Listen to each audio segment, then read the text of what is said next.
The scream ripped through the crystal halls of House Velkara like broken glass. Servants froze, guards turned. Even the living walls dimmed their glow, reacting to the raw emotion in the matriarch's voice. Velkara, ruler of one of the wealthiest bloodlines in the Sarathi Dominion, stood inside her private medical chamber. Her tall form trembled, silver tendrils along her head standing stiff with shock. In front of her floated a medical scanner, its soft blue light blinking calmly, as if it had not just declared her world impossible. Pregnant. The word hovered in the air, cold and undeniable. Across from her stood her daughter, Lyra. Lyra's hands were clenched tightly in the fabric of her robe. Her breathing was shallow. She did not cry. She did not speak. She had learned long ago that showing emotion only made things worse. "This is an error," Velkara said sharply, her voice cracking despite herself. "Run the scan again." The medical unit obeyed. It hummed softly, light passing over Lyra's body once more. Result confirmed. Viable LIFEFORMDETACTED. Velkara's scream came again, louder, sharper, filled with fear this time. "That is not possible," she shouted, striking the console. She was tested at birth, at maturity, at bonding age, infertile class Omega. The scanner did not argue. Machines never did. Lyra swallowed hard. Her mother's words still hurt, even after all these years. She remembered the day she had been labeled infertile. She had been small, confused, lying on a cold table while elders spoke over her as if she were already an object, not a child. "A dead branch," one had said. "A political weakness," another had added. Her mother had not defended her. Velkara had only nodded and said, "Then we will use her where blood does not matter." From that day on, Lyra was treated like fine decoration. Beautiful, educated, useful, but never loved. And now this. Velkara turned slowly to face her daughter, eyes sharp as cut crystal. "Who touched you?" the matriarch demanded. Lyra flinched. "No one forced me," she said quietly. Silence fell heavy in the room. Velkara stared, then explained this disgrace. Lyra's voice shook, but she lifted her head. "I didn't know it could happen. I was told it never would." "You were told the truth," Velkara snapped. "Sarathi science does not fail." Lyra hesitated, then she spoke the words that changed everything. "He is human." The air seemed to freeze. "A human," Velkara repeated slowly, as if tasting something bitter. "A lesser species." Lyra's eyes filled with tears, but she did not look away. "His name is Evan." The matriarch laughed once, cold and sharp. "So, you shame my house with a creature from a minor race, and now you expect me to believe he performed a miracle." "It wasn't a miracle," Lyra whispered. "He treated me like I wasn't broken."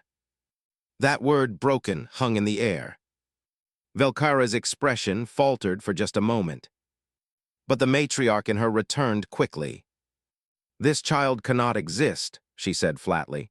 "If the council learns of this, they will demand termination, and they will be right." Lyra's hands moved to her stomach without thinking. Fear wrapped around her heart. "It's alive," she said. "I can feel it." Velkara turned away, her reflection breaking across the crystal walls. For the first time in decades, the great matriarch felt something she had buried under power and wealth. Fear. Fear of the council. Fear of scandal. Fear of a truth she could not control. Outside the chamber, alarms began to sound quietly, automatic reports spreading through the Dominion network. An infertile noble was pregnant. And far away, on a small human station, Evan felt a sudden chill and started running toward a future that would test the galaxy itself. Lyra sat in her private chamber, staring at the soft glow of the crystal walls, yet seeing nothing. Memories pressed against her like invisible weights. She remembered the cold steel table where the council had declared her infertile class Omega. The words had been precise, clinical, delivered with the authority of gods, a defective branch, a burden disguised in beauty. She had been told she would never carry life, that her body was a mistake of evolution and bloodlines. Even her own mother had only nodded in approval, as if her daughter's brokenness confirmed the perfection of House Velcara. For years, she had lived in golden rooms, adorned with the finest silks and nourished with rare foods, yet starved for warmth. Servants tended her every need, but not a single smile had been sincere. Tutors praised her intelligence, yet their words carried no affection. All of it was preparation for a life that mattered only in the way it served the house. Lyra had grown tall, elegant, and precise, a model of perfection, yet every glance in the mirror reminded her that perfection meant nothing when you were broken. It was during her time at a border station, far from the halls of Velcara, that she met Evan. The human engineer had stumbled into her life like a gust of wind in a stale room. He was soft-spoken, messy, imperfect in ways that the Sarathi would call unacceptable, yet he treated her as though her existence mattered. His laughter was easy and uncalculated. His eyes were honest. Lyra found herself drawn to him, feeling emotions she had never been allowed to explore. For the first time, she could breathe without walls pressing down on her chest. She told him everything, the years of isolation, the cold perfection, the endless tests and measurements that had marked her as broken. And she told him her secret shame, that she could never have a child. Evan had listened, not with judgment, not with pity, but with gentle understanding. "Doesn't change who you are," he had said, brushing a strand of hair from her face. It was a simple statement, but it had been revolutionary. For the first time, Lyra felt a spark of normalcy, something she thought she could never experience. They spent months together, exploring distant planets and stars, sharing knowledge, laughter, and moments that seemed stolen from a universe that did not want her to exist. Lyra never imagined that love could be a force stronger than the rules of her society, stronger than science, stronger than her mother's icy gaze. Yet quietly, miraculously, it was. Then came the discovery, the scan that announced the impossible. Lyra had already suspected something unusual, a warmth and a shift within her that frightened and thrilled her at the same time. Yet when the machine confirmed life within her, terror replaced excitement. She had grown up believing that miracles were forbidden, that the galaxy punished those who dared to defy its laws. Now she carried a child, a living proof that the rules of her people and the biology of her bloodline were incomplete. Fear gnawed at her heart. What would her mother do? What would the council say? The child had no name, no claim, no protection. It was just life, fragile and undeniable, yet she knew it could be seen as a weapon against everything she had been taught to value. Lyra looked down at her stomach and whispered, "I didn't know it could happen. I didn't know it would happen." The words felt weak, almost laughable, but they were the only ones she could speak. Velcara's chamber door opened then, silent and commanding. The matriarch's presence was overwhelming, like a storm contained in glass. Her silver tendrils shimmered as she approached, and her eyes, sharp and unyielding, seemed to pierce Lyra's very soul. "Explain yourself," she demanded. The word was simple, yet heavy with centuries of authority. Lyra took a trembling breath. It wasn't planned. I didn't force anything. It happened because I loved him." The matriarch paused. Love. The word was alien in the halls of Velcara, foreign and dangerous. Velcara's expression twisted, a mix of disbelief and anger. "Love," she said finally, voice low and trembling with fury. "You bring shame to the house with a human, and now you claim that this child is a result of your affection." Lyra's heart ached. She had known the weight of shame all her life, but never like this. The very person who had given her life now threatened to destroy the possibility of another. Yet even as fear clawed at her, a small spark of determination lit within her. She would not let her child, this proof of human compassion and defiance, be erased. Somewhere deep in the golden halls, the city beyond the house continued in blissful ignorance. Outside, the galaxy spun with indifference. But inside House Velcara, a daughter once labeled broken was about to ignite a storm that even the wealth and power of the matriarch could not contain. The council chambers of the Sarathi Dominion had never seen such chaos. Messages flashed along crystal panels, red and urgent. The word spread like wildfire. An Infertile class Omega was pregnant. Lyra's name, once whispered in pity, now carried shock, scandal, and fear. The golden halls, usually quiet except for the hum of commerce and power, vibrated with murmurs of disbelief. Velcara moved through the corridors with a controlled fury, though her hands trembled slightly. Every step she took was measured, deliberate, yet beneath it lay a storm she had never felt in decades. Her daughter's miracle threatened everything she had built, The house, her reputation, her carefully calculated alliances. And yet, deep in her chest, a new feeling whispered. A fear she could not suppress, the fear of losing what she had never truly cherished but now recognized as vital. When Lyra was brought before the council, she stood tall despite her fear. Her hands were hidden beneath the flowing robes of her house, and her stomach was covered with a shimmering fabric that did little to hide the life growing within. The council members, ancient and austere, stared down at her with disbelief, suspicion, and in some cases, contempt. Velkara's voice echoed across the chamber, sharp and precise. "This child cannot exist.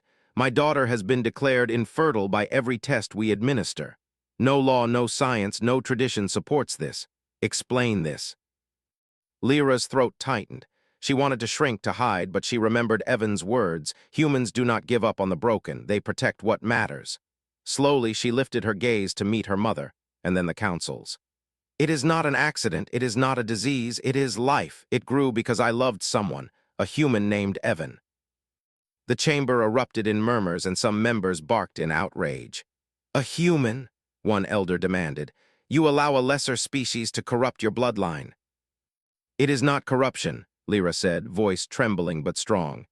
"It is proof that our science is incomplete, that life is not ours to control." Velkara's tendrils bristled.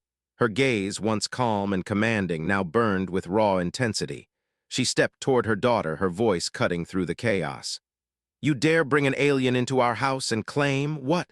That love made the impossible." "Yes," Lyra whispered, "because it did, and it saved me." The council erupted again, but this time a few voices spoke cautiously. They questioned the risks, the implications, the politics. Some argued that the child should be terminated immediately. Others feared Velkara's reaction and remained silent. Velkara's mind raced. Her life had been devoted to control of wealth, control of power, control of bloodlines. And now, her carefully curated world teetered on the edge of chaos because of something she could not command. The word love echoed inside her mind, alien and terrifying. She looked at Lyra, really looked at her, and saw not the daughter she had thought was broken, not the object of duty and shame, but a living being who had defied every rule she had learned to obey. And in that moment, something shifted.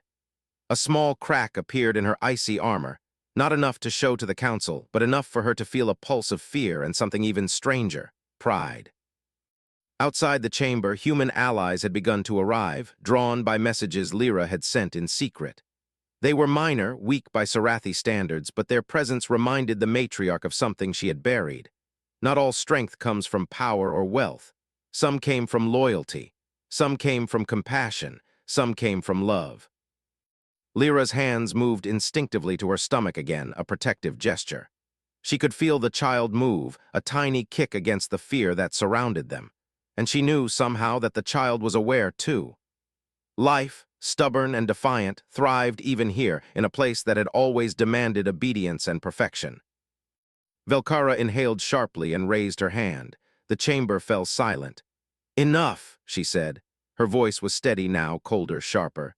"No harm will come to this child while I breathe. If any of you speak otherwise, you will answer to me and not to the council."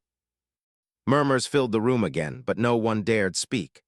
Velkara's presence, her fury, and now a strange, unfamiliar tenderness formed a shield no law could penetrate. Lyra felt the tension ease slightly.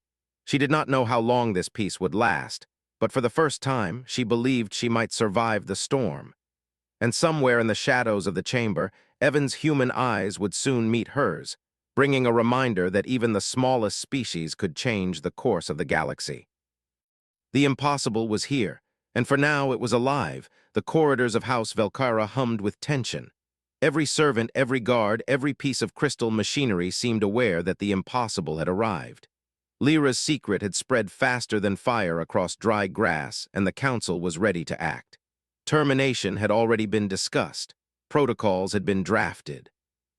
Every law, every tradition, every calculation in the galaxy agreed on one thing. An infertile class Omega carrying life was a threat, not a miracle. And then Evan arrived. He had flown through the outer sectors, navigated the Sarathi security systems, and ignored every warning sign. Every part of him, human and fragile as it seemed, radiated determination. He did not pause at the guards or the council members who glared at him. He did not falter when the Sarathi protocols demanded immediate removal. He ran straight into the chamber, chest heaving, eyes fixed on Lyra. "You don't understand what you're doing," he shouted, voice clear and loud enough to echo against the crystal walls. The council looked down at him with contempt. A human, small, imperfect, insignificant, yet his words carried weight because he was not afraid. Velkara's eyes narrowed. Humans had always been weak, emotional, and unreliable. But the defiance in this one human's gaze caused a strange stirring inside her chest. "And what exactly can you do?" she asked, her voice a low growl, tinged with curiosity and caution. "I can tell you that the child is not a threat," Evan said, stepping closer. "I can tell you that your science is incomplete, that the rules you cling to do not contain life itself. This child is proof that love can create what your logic says is impossible." The council erupted in murmurs, some shocked, some angry. "A human dares speak in the chambers of the Dominion," one elder barked. "You are not even Sarathi, you have no voice here." Evan held his ground. "I don't need permission to protect life," he said simply. "Humans have survived where others thought we would fail. We fight for those who cannot fight for themselves. We fix what is broken. We do not abandon those we care for." Velkara's gaze was sharp as a shard of crystal. She studied him carefully. She had been trained to assess threats in an instant, allies, enemies, and unknowns. This human was weaker than her physically, weaker than her in power, yet somehow stronger than anyone she had met today. There was courage in his eyes, unshakable, uncalculating, and terrifying in its honesty. Lyra watched him and felt her heart swell. This human, whom her society would have dismissed as insignificant, had come across the galaxy for her, for the child growing inside her. His voice, his presence, reminded her that there was a world outside these crystal walls where compassion mattered more than status, more than wealth, more than fear. The council demanded explanations. They questioned protocols, laws, biology, and tradition. They whispered of rebellion, of scandal, of danger. Evan answered calmly, presenting data, calculations, and biological models humans had never before shared with Sarathi scientists. He explained how human genetics were adaptive, how cross-species biology could stabilize, and most importantly, how the child's life was not a threat but a living testament to the flaws in their assumed perfection. Velkara remained silent, absorbing every word.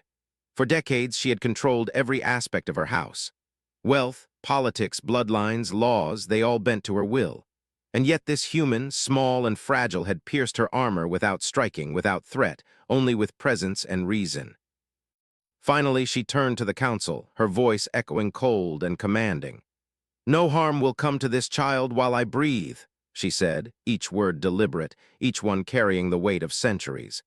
"Any attempt to act against this life will be considered an act against House Velkara itself. Do you understand?" The council members bowed their heads, silenced not by law but by the undeniable force of a matriarch confronting the unknown. Even as fear and outrage swirled in their minds, they could not speak. Lyra moved closer to Evan, trembling with relief.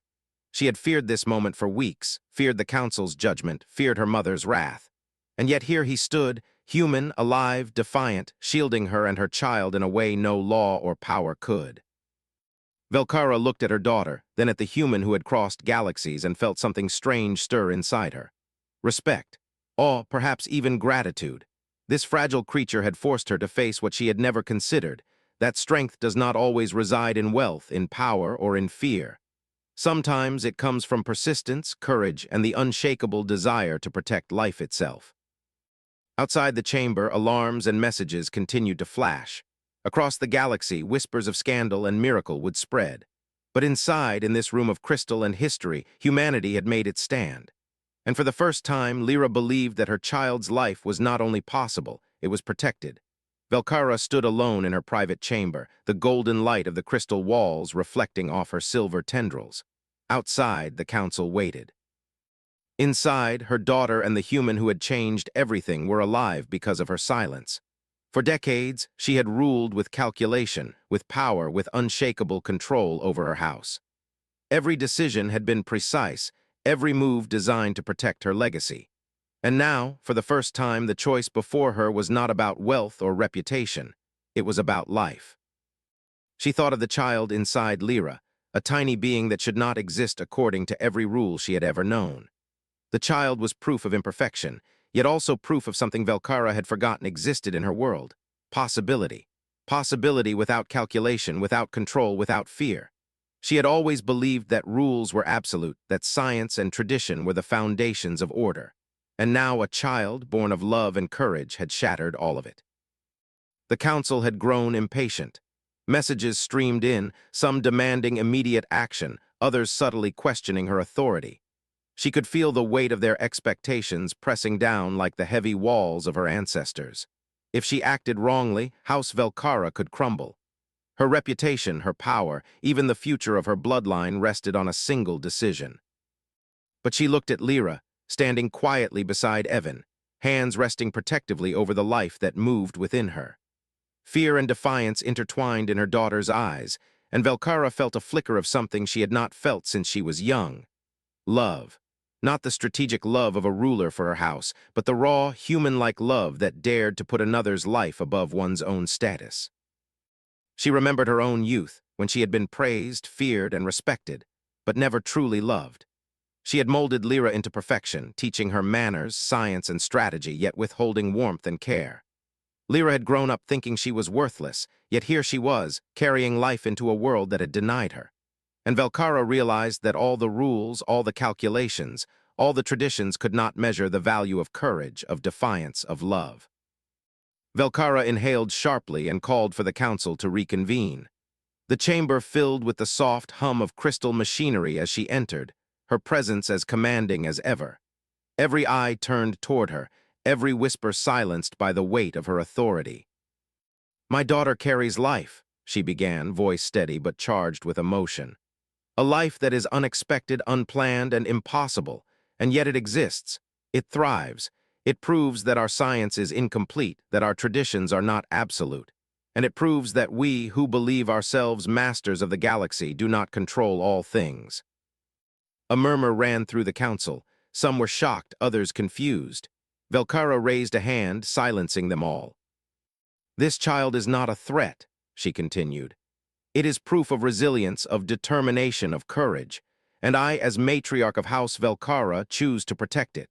Not because it benefits the house, not because it strengthens alliances, but because it deserves life. And because my daughter, who has been labeled broken her entire life, deserves this chance." There was silence. The weight of her words sank into every mind present. No one had ever heard the matriarch speak of mercy, of choice, of defiance. Yet here she was, choosing life over protocol, love over politics. Lyra's eyes filled with tears, her hand trembling over her stomach. She had feared death, feared her child's life would be taken before it began.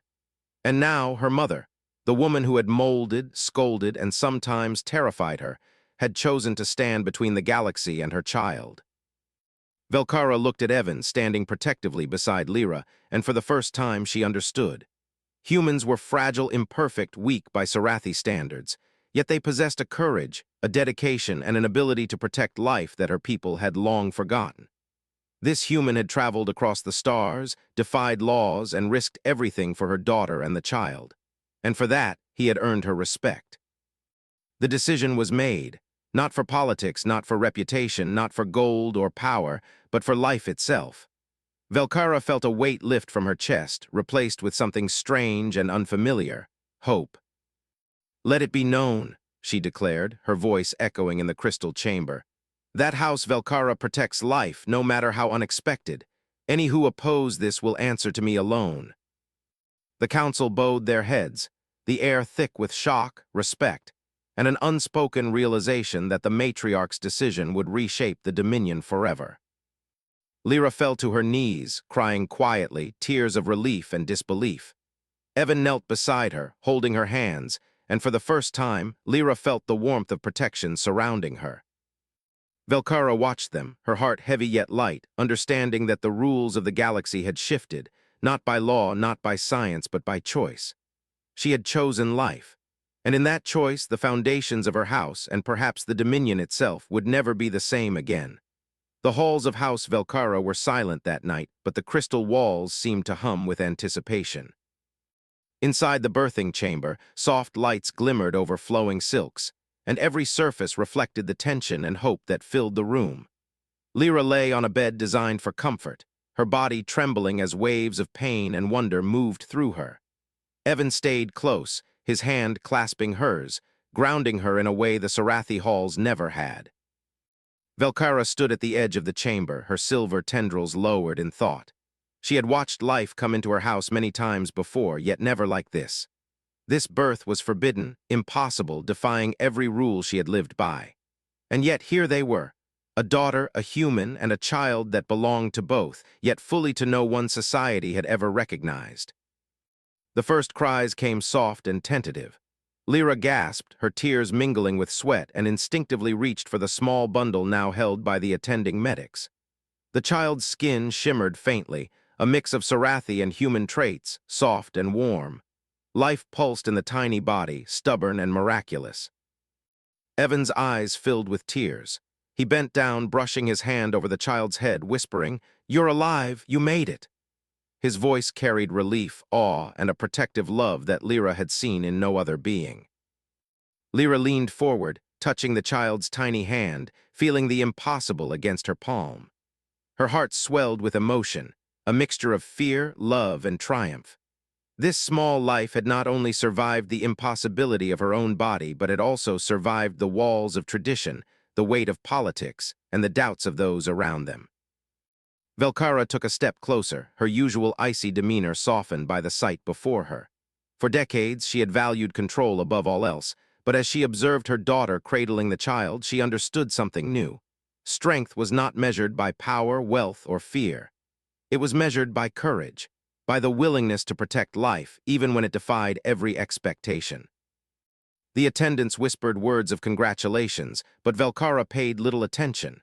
She focused on Lyra, on the child, and finally on Evan, who had risked everything to stand by them.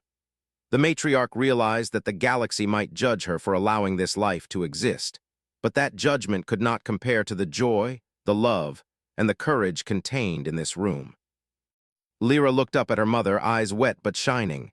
"She's perfect," she whispered. "She's real." Velcara nodded slowly.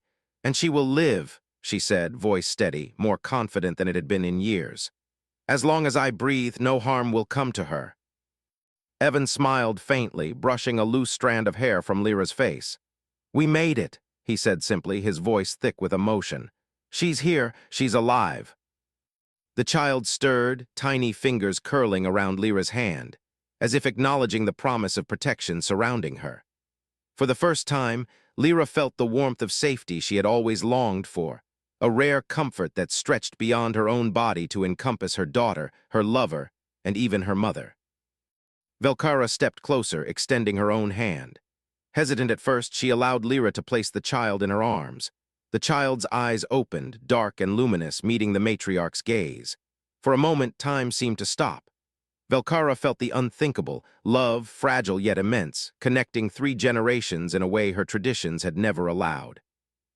The attendants whispered, the crystals pulsed softly, and the room seemed to hold its breath. This child was not just life. She was proof that the impossible could exist, that courage, love, and defiance could reshape the galaxy more than power or law ever could. Velcara looked at Lyra and Evan, then at the child nestled in her arms, and for the first time in her long life she wept. Not for herself, not for politics, not for wealth, but for life itself. Her daughter, once labeled broken, had carried the future in her womb, and that future was bright, stubborn, and alive. Outside the chamber, the galaxy waited, unaware that a small human and a Sarathi noble had together rewritten what was possible. Inside, the impossible had already been born, and every heart in that room knew it. Life, once it chose to exist, could never be undone. The crystal halls of House Velcara were alive with whispers, laughter, and soft footsteps. The child, a tiny bundle of impossible life, had been given a name, Sierra Venera, a symbol of both her human father and Sarathi mother. Lyra watched her daughter crawl across the golden floor, eyes bright with curiosity and innocence, while Evan sat close, smiling as he guided her small hands. The tension that had once gripped the house seemed to melt with every laugh, every tiny step Sira took. Velkara watched from her throne-like seat, her hands resting gently on her knees. The matriarch who had once been feared across the dominion, who had ruled with cold precision, now found herself in awe of something far greater than power or wealth. Life, pure and defiant. She had faced the council, the traditions, and the laws of her people, yet it had been human courage and love that had shifted the galaxy's course within these walls. Outside the house, the Dominion had begun to take notice. Stories spread like starlight across sectors. An infertile class Omega had given birth. Some scoffed, some whispered of scandal, but many paused in disbelief. Protocols were re-examined, testing procedures rewritten. The word infertile was slowly fading from official use. Life, it seemed, could not be constrained by labels or predictions. Lyra sat on the floor with Sira in her lap, brushing strands of dark hair from her daughter's face. She looked at Evan and then at her mother, her voice trembling with gratitude and emotion. "We did it," she said softly. "She's here and she's safe, because of you both." Velkara's eyes softened as she met her daughter's gaze. "No," she said, voice firm but gentle. "Because of her, life chose to exist, and because I finally learned that protecting it matters more than all the rules I once worshipped." Evan reached out, taking Velkara's hand for a fleeting moment. She flinched slightly, unused to human touch, yet she allowed it. There was no need for grand gestures or speeches. The moment itself, quiet and honest, held more power than any political decree. Sira laughed, a sound that carried across the room like sunlight. She reached for a small crystal toy, then looked up at her grandmother with bright, curious eyes. Velkara smiled, a rare, genuine curve of her lips, and for the first time in her long life she felt the warmth of family. Not as a duty, not as a strategy, but as a living connection that could not be measured, controlled, or bought. The council had retreated to discuss the ramifications, uncertain of how to respond. Some feared Velkara's decision would undermine their authority. Others, quietly impressed, began to realize that life, in its stubbornness, demanded respect over rule. And somewhere across the galaxy, whispers of a human who had protected the impossible spread quietly, earning admiration from species that had once considered humanity insignificant. Months passed. Sira grew, curious and fearless. Lyra and Evan taught her about the stars, about life, and about courage. Velkara, once distant and cold, began to teach her granddaughter the ways of the house, not as control, but as guidance. Love became a quiet, growing force in the Golden Halls. One evening, as the twin moons of their system rose over the horizon, Velkara stood on her balcony, watching Sira play in the courtyard below. She thought of the countless rules she had once held sacred, the traditions she had obeyed without question, and the council that had once demanded compliance. And she smiled, a small but knowing smile. The galaxy had tried to define the limits of life, to set boundaries that could not be crossed. But humanity had reminded them all that courage, love, and determination could overcome even the strictest of laws. It was quiet, subtle, and undeniable. The galaxy's course had been changed, not by war, not by conquest, but by a species that refused to abandon its own, a species that believed life, in all its stubborn defiance, was worth protecting. Velkara returned to her daughter and the child, watching as they played together, human and Sarathi intertwined in ways the galaxy had never imagined. For the first time, she understood that power could be measured not just in gold or conquest, but in protection, in courage, in the choice to nurture life against all odds. And in the quiet of that golden hall, under the soft glow of crystal walls and the gaze of distant stars, the impossible had become ordinary.